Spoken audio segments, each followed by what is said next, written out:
아침 묵상 하나님 장 시작하겠습니다. 먼저 기도하시겠습니다. 하나님, 우리의 믿음의 눈이 열려지기를 원합니다. 세상 즐거움에 빠졌던, 안목의 정욕에 빠졌던 우리를 용서하여 주옵소서. 주님의 보혈로 덮어주시옵시고 깨끗하게 씻음 받기를 원합니다. 우리의 눈이 열려 주님의 흔적을 날마다 쫓고 발견하는 기쁨과 즐거움을 알게 하여 주옵소서. 주야로 주님의 말씀을 묵상하는 즐거움을, 말씀이 꿀송이 같은 달콤함을 알게 하여 주시기를 원합니다. 이 안의 모든 삶, 주님으로 만족하는 삶 되도록 인도하여 주옵소서. 예수 그리스도 이름으로 기도드리옵나이다. 아멘. 오늘 함께 하실 말씀은 예레미야 26장입니다. 2절 한 절의 말씀 보도록 하겠습니다. 여호와께서 이와 같이 말씀하시니라. 너는 여호와의 성전 뜰에 서서 유다 모든 성읍에서 여호와의 성전에 와서 예배하는 자에게 내가 내게 명령하여 이르게 한 모든 말을 전하되 한마디도 감하지 말라. 아멘.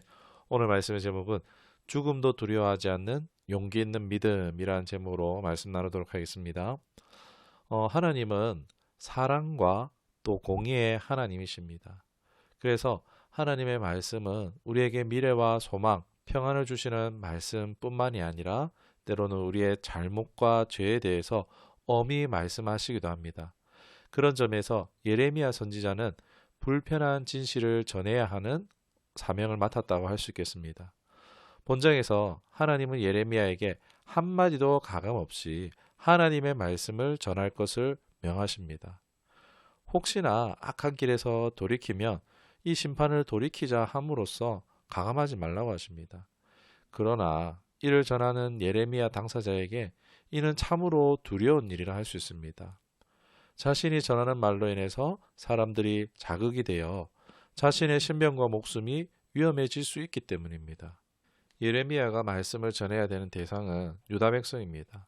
이 예루살렘을 중심으로 하여서 성전 중심적인 삶을 살았던 사람들입니다. 우상 숭배는 했지만 그들에게 있어서 성전은 자존심, 프라이드라고 할 수 있는데, 아니 실로처럼 저주거리가 될 것이다 라고 하니까는 아주 그들에게는 자극이 되었던 것이죠. 8절에 보면은 그들의 반응이 예레미야를 반드시 죽여야 하겠다라는 반응을 보여줍니다.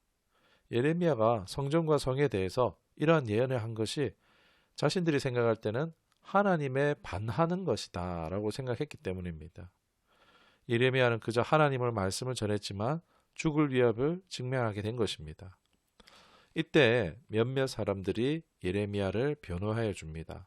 예레미야가 하나님의 말씀을 전한 것이라고 인정하고 예레미야를 죽일 시 하나님의 노를 부를 것이다.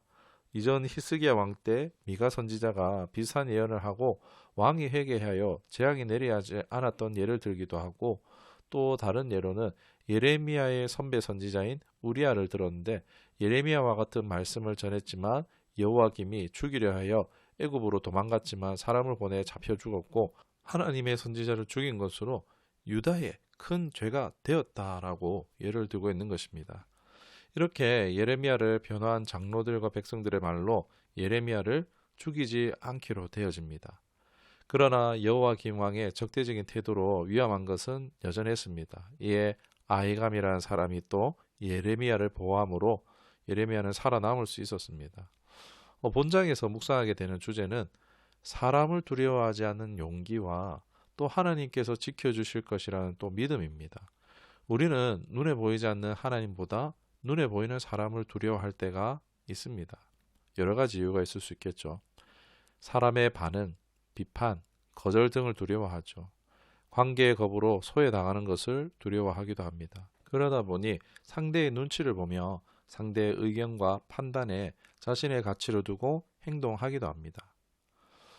예를 들어서 저도 예수님을 믿지 않는 가정에서 태어난 제가 교회를 다니기 시작했을 때 제가 교회를 계속 가는 것을 부모님이 맡기 어려우시니까 두 가지를 말씀하셨습니다. 아버지께서 하나는 광신도가 되지 말라는 것이었습니다. 교회에 미치지 말라라는 얘기였고, 또 하나는 가족 누구에게도 전도하지 말라. 다니려면 너 혼자 다니라. 집에서는 교회에게 일절 꺼내지 말라. 그런 얘기를 하셨습니다. 이를 지키지 않을 시에는 호적에서 판다와 같은 가족이 아니고 내 아들이 아니라는 그런 뉘앙스의 엄포였습니다. 그것이 참 두려웠기도 하고 당시에는 그렇게 하기로 하고 교회를 계속 나갈 수가 있었습니다.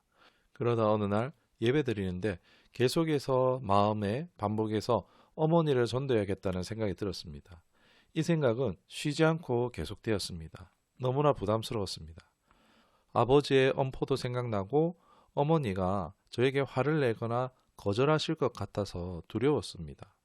너무 하기 싫고 힘들었지만 제 안에 오신 성령이 저를 계속해서 설득했던 것 같습니다. 그래서 어쩌다 못해서 겨우 기어 들어가는 목소리로 어머니께 같이 교회 가자 했고, 감사하게도 돌아오는 어머니 답변은 나는 네가 그 말을 해주길 기다렸다는 것이었습니다. 그렇게 어머니만이 아닌 저희 형까지 함께 새가족 수료를 받을 수 있었습니다. 이것은 다 하나님의 섭리였습니다. 고린도전서 13, 13절에 사람이 감당할 시험 밖에는 너희가 당한 것이 없나니 오직 하나님은 미쁘사 너희가 감당하지 못할 시험당을 허락하지 아니하시고 시험당할 즈음 또한 피할 길을 내사 내가 너희로 능히 감당하게 하시느니라. 아멘. 하나님의 말씀을 따르는 것은 세상적으로 대가를 치를 수 있는 매우 부담스러운 것입니다. 물질적이든 관계적이든 정신적이든 심적이든 크던 작던 피해와 손해를 감수해야 할 수 있습니다. 혹 세상적으로 어떤 손해와 피해를 당한다 할지라도 그러나 나를 통해서 하나님의 뜻이 이루어지는 것은 너무나 귀하고 영광스러운 것이라고 할 수 있겠습니다. 하나님이 갚으시고 책임지실 것이 있는 것입니다. 하나님이 나를 통해 하실 일을 나타내시는 것입니다. 하나님의 사람들이 세상을 두려워하지 않고 손해볼 것을 두려워하지 않고 세상 볼 때 미쳤다 할 만한 그런 삶을 살아가는 이유가 다 여기 있다고 할 수 있겠습니다. 그러나 여전히 세상이 사람이 두려울 수 있습니다. 믿음이 있어도 두려울 수 있습니다. 우리가 육신을 입고 살아가는 동안 두려움은 끊임없이 있을 것이나 그러나 하나님을 우리가 더 두려워할 때에 우리는 세상을 사람을 두려워함을 극복할 수 있는 것입니다. 마태복음 10장 28절 몸은 죽여도 영혼은 능히 죽이지 못하는 자들을 두려워하지 말고 오직 몸과 영혼을 능히 지옥에 멸하실 수 있는 일을 두려워하라. 아멘. 정말 우리가 하나님을 두려워할 때에 세상을 이기는 믿음을 가질 수 있는 점 있습니다. 만일 우리가 하나님을 두려워하지 않고 세상을 두려워하면서 계속 살아간다면 당장 내가 두려워하는 일은 피할 수 있을지는 몰라도 생각하지 못한 두려운 날을 맞이할 수 있다는 것입니다. 사자성어에 소탐대실이란 말이 있습니다. 작은 것을 탐하다 큰 것을 잃는다는 뜻을 우리는 잘 알고 있습니다. 육신의 손익을 따져서 세상을 사람을 두려워하다 하나님과의 관계를 잃어버린다면 내 영혼은 내 온 삶을 잃어버리는 것입니다. 마태복음 6장 19절에서 20절에 보면은 보물을 땅에 쌓지 말고 하늘에 쌓으라고 하셨습니다. 육신도 삶도 재산도 하나님이 허락하신 것임을 우리는 잊지 말고 하나님께 순종하여 하늘의 보화를 많이 쌓는 우리가 될 수 있기를 원합니다. 말씀을 생각하시며 기도하겠습니다. 하나님, 죽음도 불사하며 순종으로 하나님의 뜻을 이뤄드리는 예레미야를 묵상합니다.